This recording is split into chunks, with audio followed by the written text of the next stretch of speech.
영끌한 사람이 침체기 때 다 무너질 거다. 수많은 전사자가 나올 거다.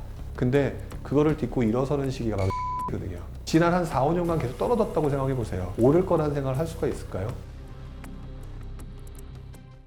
네, 보통 7단계 사이클을 저는 침체기가 있고, 그 다음에 회복 준비기가 있고, 그 다음에 회복기가 있고, 그 다음에 상승기, 그리고 확산기, 급등기, 다시 쇠퇴기, 이렇게 다 7가지 단계로 나누거든요. 이것들은 지금 제가 말씀드린 것처럼 심리로 풀면 간단해요. 일단 시장이 굉장히 안 좋을 때는 여기 계신 분들 생각해 보시겠지만 집 사시겠어요? 안 사시겠어요? 안 사죠. 근데 너무 안 사면 이 부동산 시장에 엮여져 있는 사람들 되게 많죠. 건설 업체도 있을 것이고, 인테리어 업자도 있을 것이고, 부동산 업자도 있을 거고, 이 부동산 시장이 굉장히 시장에 영향을 많이 주는 업종들이 많아요. 그러면 정부가 어떻게 할까요? 조금 정상화시키기 위해서 노력을 하겠죠. 근데 안 사는 사람한테 무슨 짓을 하느냐? 사라 좀. 이렇게 되겠죠. 이제 이 과정이 오거든요. 그리고 또 이때는 기본적으로 어떤 상황이 되냐면 집을 안 사니까 근데 이 사람 어딘가 살아야 되잖아요. 그러니까 전세를 살아야 돼요.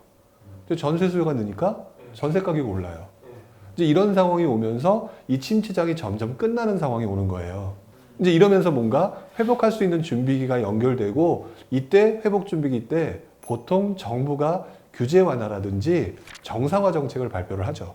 이때부터는 슬금슬금 투자자들이 되게 있잖아요. 그러면 이제 전세 가격이 올라가면 전세 갭 투자라든지 또 전세 가격이 너무 올라가니까 그러면 차라리 집을 사야 되나? 그러면서 매매 수요가 늘기 시작해요. 그러면서 본격적인 회복기가 등장을 하죠. 즉, 부동산 시장이 너무 침체돼 있다가 조금 살아나는구나. 그게 이제 회복기인 거예요. 그럼 이제 정부가 집 사라고 했잖아요. 그럼 집 사라고 하게 되면은 집 살 때 그냥 말로만 집 사 이러지 않거든요. 양도세 감면해 줄게. 미분양 같은 거 발생했을 테니까 그거 면제해 줄게. 뭐 이런 얘기가 나온단 말이죠. 근데 그걸 산 사람들이 가격이 오르니까 돈 버는 사람들이 이제 나타나기 시작해요. 이게 나타나기 시작하면서 본격적으로 상승기가 시작되죠. 그러면 돈이 된다는 걸 이제 조금씩 알기 시작해요. 사람들이. 투자자들은 먼저 들어왔잖아요.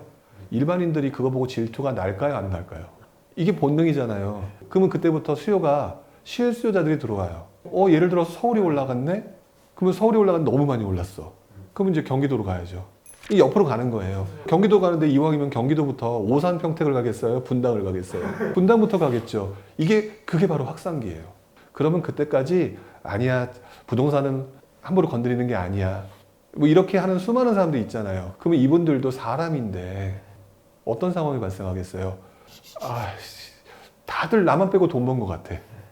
그럼 이분들이 들어와요. 근데 제가 아까 말씀드렸죠. 서울 올랐죠? 분당 올랐죠? 오산 평택 안성만 남았어요. 이제 그게 급등기인 거예요. 이제는 웬만한 애들이 다 집 산 거예요. 그 다음에 나머지 있는 사람들은 끝까지 집값은 떨어져야 된다는 사람만, 의지만 강한 사람만 남아요. 절대 안 사거든요. 그러면 그 상황이 되면 집은 다 샀고 대출도 이빠이 받았고 그러면 더 살 수 있어요? 못 사거든요. 근데 원래 집값이 계속 오르려면 내 물건을 누가 받아줘야 되는데 받아줄 사람이 사라지는 거죠. 그리고 그때쯤 되면 대출 규제가 엄청나게 세져 있겠죠? 그러면서 천천히 바로가 아니라요. 우리는 자꾸 폭락을 생각하시는데 천천히 쇠퇴하기 시작해요. 이게 지금 그 10년 주기설이라고 얘기하는 그런 부분에 다 녹아 있는 거예요. 투자자들은 그것들을 이용하는 거죠. 그리고 쇠퇴기가 가게 되면 또 사람들이 이거 봐라 떨어지네. 집 사면 안 되겠네. 다 안 사기 시작하니까 어떤 장이 오느냐? 다시 처음에 침체기가 오는 거죠. 이게 반복적으로 돌아가는 거예요. 97년에 IMF 외환위기가 왔어요. 집값 엄청나게 떨어졌죠? 침체기예요. 그때 김대중 대통령이 당선되셨어요. 그 당선되자마자 이분이 결국 부동산 시장을 풀어요. 왜? 너무 시장이 안 좋으니까. 또다시 누군가는 이게 기회다. 그러면서 집을 사려고 했고 그리고 그때 전세 가격이 많이 올라요. 그래서 99년, 2000년, 2001년 전세 가격이 굉장히 많이 오릅니다. 이렇게 유튜브나 인터넷이 활성화된 세상이 아니었기 때문에 아는 사람만 아름아름하는 시장이었다는 거죠. 근데 그렇게 해서 2000년도, 2001, 2002 전세 가격이 오르니 집값이 안 오르냐고요. 많은 분들이 월드컵만 보고 있을 때 집값이 많이 올랐어요. 그러니까 규제를 해요. 2003년에 규제를 처음에 시작하고 노무현 대통령 시절에 2004년에 조금 주춤해요. 근데 이 불굴의 한국인들이 불타올랐잖아요. 돈 버는 걸 알았잖아요. 가만히 있지 못해요. 심지어 그때는 카드 대란도 났었어요. 2003년도에. 그때 신용카드 막 써가지고 정말 많은 사람들이 무너졌었어요. 그때 제가 바로 삼성캐피탈을 다니고 있을 때예요. 그 삼성캐피탈 그 당시 문 닫았습니다. 그리고 삼성카드로 합병했었죠. 그런 시기가 있었는데도 불구하고 이 시장이 쉽사리 안 꺾여요. 그리고 난 다음에 규제를 했는데도 불구하고 역사상 뭐 거의 뭐 엄청날 정도 대폭등이 2005년, 2006년장이에요.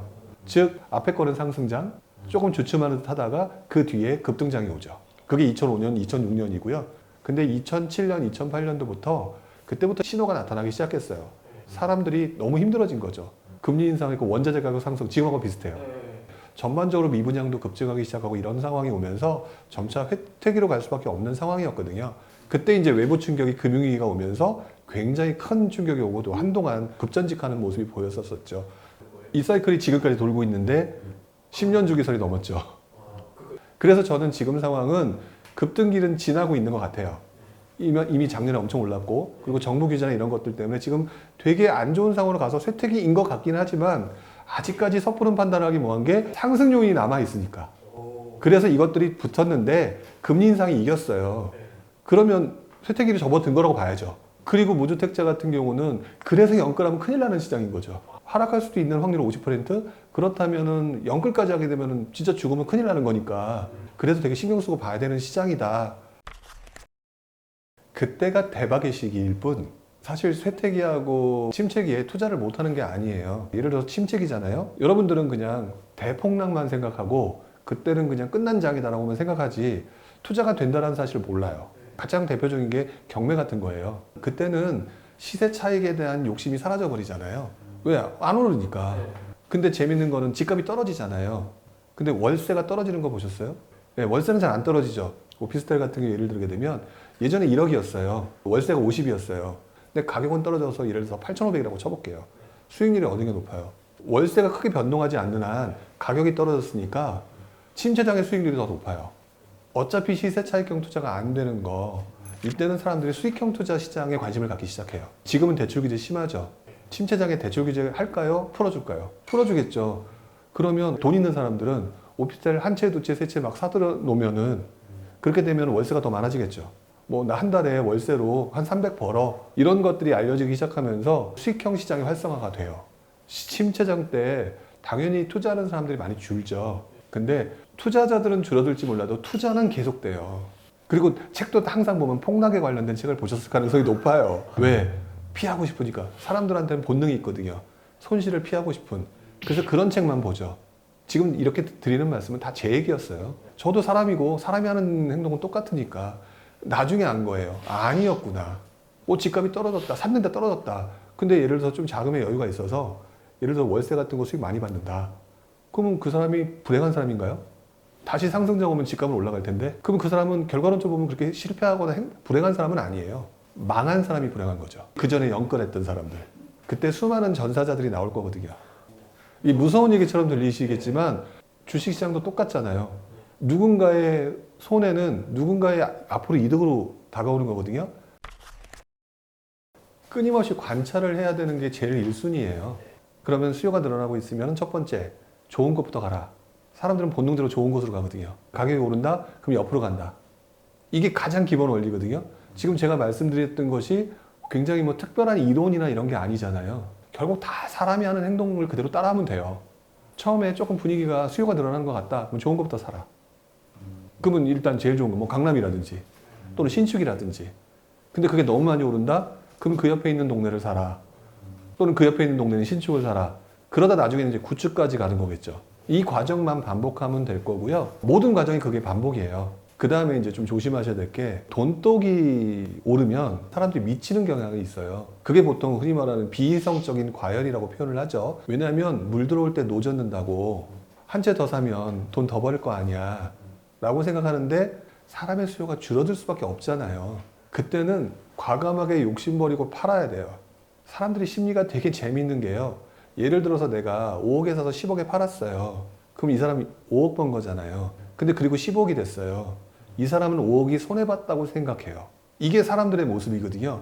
이 상황을 겪기 싫으니까 계속 붙들고 있거나 더 살려고 그래요. 나중에 대출 규제 심하게 오고 뭐 규제 오고 이러면서 쇠퇴기나 침체기가 올 때까지 버티다가 가격이 떨어지는 상황이 오기도 하죠. 그러니까 그런 욕심을 좀 버려야 돼요. 그 우리 주식 경험이 그런 거 있잖아요. 무릎에 사서 어깨에 팔아라. 이게 주식만의 용어가 아니에요. 모든 투자의 기본이거든요. 다른 거는 금액이 크다. 그리고 되게 느리다. 주식은 매일매일 왔다 갔다 하잖아요. 파랗고 빨갛고 정신을 못 차리게 하잖아요. 사실 제가 그것 때문에 안 하는 거거든요. 멘탈이 무너질까 봐. 일상이 무너져 버리니까. 근데 부동산은 일상이 안 무너져요. 그래서 장기 투자가 가능해요. 이 단계 중에서 가장 관심을 안 두는 단계가 어딜 것 같으세요? 침체기나 뭐 그런 데. 그렇죠. 근데 거꾸로 하셔야 돼요. 그래서 침체기 때 관심을 갖거나 그때 열심히 공부하셔야 돼요. 근데 이 본능을 거스르는 행위를 하는 사람들이 세상에 얼마 없다는 게 너무 감사하죠. 그런 사람들 때문에 버는 사람과 못 버는 사람이 나눠지는 거고, 냉정하지만 그거 인정해야 돼요. 사람들이 침체기 때는 살 것 같이 지금 표현하는데 절대 못 사거든요. 떨어지는 칼날을 보면서 다시 올라갈 거야 라고 기대를 할 수가 없거든요. 근데 이때부터 조금씩 이 쉽게 말하면 이제 한겨울인 거죠. 한겨울에 조금씩 그 밑에서 싹이 틀 준비를 하고 있는 상황이 오는데, 그게 싹이 트면은요 또 금방 자라잖아요. 갑자기 정신 차리고 보면 가장 수익이 큰 구간은요 회복 준비기 때부터거든요. 근데 침체기부터 알아야, 그리고 어디를 어떻게 투자하는지에 대한 연습이나 공부를 좀 하고 사람들의 심리도 공부하고 이게 있어야 되는 거죠. 그러니까 회복 준비기라는 얘기는 결국에는 가장 낮은 가격대잖아요. 저점에 사야 가장 높은 수익이 나는 거잖아요. 그러면 회복 준비 몇 월 며칠부터 시작한다가 아니니까 침체기부터 생각을 하고 있어야죠. 흔히 말하는 퀀텀 점프 있죠. 퀀텀 점프는 침체기부터 준비하는 거예요. 지금 많은 분들이 나는 늦었어 라고 생각하시죠. 근데 제가 오늘 얘기 중에 되게 많이 강조한 게 있었어요. 영끌한 사람이 침체기 때 다 무너질 거다. 수많은 전사자가 나올 거다. 근데 그거를 딛고 일어서는 시기가 바로 침체기거든요. 퀀텀 점프는 한 사람한테만 나오는 게 아니라요. 침체기에 거의 모든 사람한테 기회가 와요. 그 기회가 오는데 지난 한 4, 5년간 계속 떨어졌다고 생각해 보세요. 오를 거라는 생각을 할 수가 있을까요? 그러면 오를 수 있는 신호를 잡아내려면 부동산이 어떻게 움직이는지를 공부를 해야 될 거잖아요. 그때 시간이 얼마나 좋은지를 생각해 보세요. 뭘 해도 안 오르는 시장. 마음 편하게 지금 공부할 수 있잖아요. 지금은 뛰어가기 바쁘죠. 왜? 뒤지기 싫으니까. 그러니 그때 공부를 해야 되는데 그때일수록 더 안 해요. 와신상담이라는 표현 썼잖아요. 지금부터 공부하고 편견 갖지 말고 2009년, 10년도의 기사를 찾아보서 부동산 끝났다 쳐보시면 정말 많이 나와요. 계속 반복되는 거고요. 돈 되는 시장은 항상 존재를 해요. 단지 우리가 모를 뿐이에요. 저는 일단 일본 대폭락 사태 때문에 그래요. 그리고 그게 우리의 기분을 만족시켜 주거든요. 왜? 나한테도 기회가 있을 거야. 그분들 폭락해야 된다고 얘기하시죠? 그때 사겠다는 얘기 아닌가요? 아니면 내가 안 사더라도 쌤통이다. 이런 심리일 거거든요. 근데 이 현상을요, 일본 대폭락이라고 하는 거의 유일무이한 현상을 보면서 시장을 판단하는 게 아니라, 우리 맨날 자본주의를 이해해야 된다 이러잖아요. 이 자본주의 사회에서 나타나는 거는 돈의 흐름이거든요. 그리고 돈이라고 하는 거는 기본적으로 인플레이션이라는 게 발생하고 있어요. 그 인플레이션이라는 걸 생각해 보면 왜 짜장면 가격이 올라가는 건 인정하고 부동산 가격이 올라가는 건 인정을 안 할까요? 저 어렸을 때 제가 기억나는 짜장면 가격이 제일 낮은 가격이 350원인가 그래요. 너무 어렸을 때라 엄마가 하는 소리를 가지고 얘기한 거거든요. 350원이 기억나지만 지금 6,000원이잖아요. 근데 그걸 가지고 말도 안 되는 거다. 앞으로 350원 해야 된다. 다들 말도 안 된다고 생각하실 거예요. 그리고 부동산은 아파트 주택을 분해해 볼까요? 콘크리트, 철근 안 오르냐고요. 오르잖아요. 그래서 인플레이션이라고 하는 것들을 갖다 놓고 다만 물가 상승률보다 많으냐 적으냐에 따라서 고평가냐 저평가를 나누는 게 맞는 것일 뿐, 어느 때는 심하게 오르고 어느 때는 안 올랐거든요. 안 올랐을 때는 왜 얘기들을 안 했을까요? 그리고 그것들을 다 합쳐놓고 보게 되면요, 물가 상승률하고 거의 같은 패턴으로 움직여요. 물론 일부 지역에 선호도가 높은 데는 더 높겠죠. 저 역시도 지금의 상승이 계속되지 않을 거라고 인정하는 가장 큰 이유 중에 하나가, 지금 너무 많이 올라서 사람들이 힘들어해요. 힘들어하는 상황이면 수요가 주는데 여기서 여파가 있어서 많은 사람들이 동의하기 시작하면 떨어지겠죠. 근데 떨어지려고 하는데 공급이 너무 부족해. 근데 사야 될 사람은 많아. 그러면 또 반대로 올라가겠죠. 그러니 답을 모르는 거예요. 그 상황을 지켜보는 수밖에. 제 책에서는 5가지로 표현을 했어요. 근데 그 중에 제일 첫 번째는요, 공급이에요. 증가냐, 감소냐. 이게 시장의 방향성을 잡아요. 금리 인상 이런 거 아니에요. 가장 직접적인 영향은 집이 없으면 오르고, 사람이 갑자기 전쟁사 다 죽은 게 아닌 이상에는 적정 인구 수요가 있잖아요. 그 공급이 줄어드느냐 늘어나냐가 중요한 거거든요. 그래서 첫 번째는 공급이에요. 그 다음에는 제가 사람들의 심리를 봐야 된다고 그랬잖아요. 그 심리는 결국 수요거든요. 그 수요를 두 가지로 나눌 수 있는 게 바로 실수요하고 투자 수요예요. 침체기에는 투자 수요가 없죠. 상승기, 확산기 때는 투자 수요가 급증을 하죠. 그렇기 때문에 공급, 실수요, 투자 수요를 봐야 된다고 생각을 하고요. 그 다음에 아까 말씀하셨던 정부 정책도 들어가죠. 정부가 올릴 거냐 떨어질 거냐를 좌우할 거니까.